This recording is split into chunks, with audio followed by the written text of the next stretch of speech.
అది ఓఎన్జీసీకి సంబంధించి ఒక పైప్ లైన్.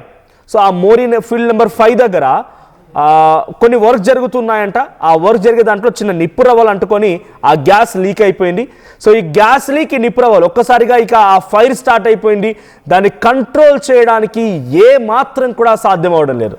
చాలా భయంకరమైన మంటలు, చాలా ఏకంగా ఒక ఓఎన్జీసీ పైప్ లైన్ చిన్న మాదిరిగా ఉండదు. నాకు తెలిసి ఒక మనిషి ఇద్దరు మనుషులు నిల్చుంటే ఎంత ఎత్తుకైతే ఉంటారో అంత ఎత్తు వరకు ఒక పెద్ద పైప్ ఉంటుంది.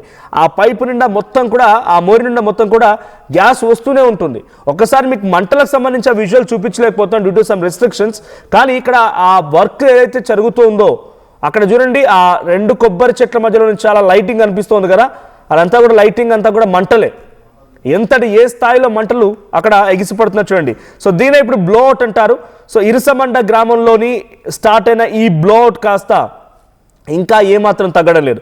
ఒకప్పుడు ఇది పాషర్లపూడి అనేటువంటి ప్రాంతంలో కూడా ఇటువంటి మాదిరిగానే ఒక బ్లోఅవుట్ అయిందంట. సో అప్పుడు దీని మాదిరిగానే సిచ్యువేషన్ చోటు చేసుకుంది. కానీ ఇంతకంటే భయంకరంగా అప్పుడు చోటు చేసుకుంది. ఇప్పుడు దాదాపుగా దాన్ని తలపిస్తుందని అక్కడ స్థానికులు చెప్తున్నమాట. ఇప్పటికే ఇళ్లకు తాళాలు వేసి పిల్లా పాపలతో సమీప గ్రామాల్లోని ప్రాంత ప్రజలంతా కూడా అక్కడి నుంచి వెళ్ళిపోయారు.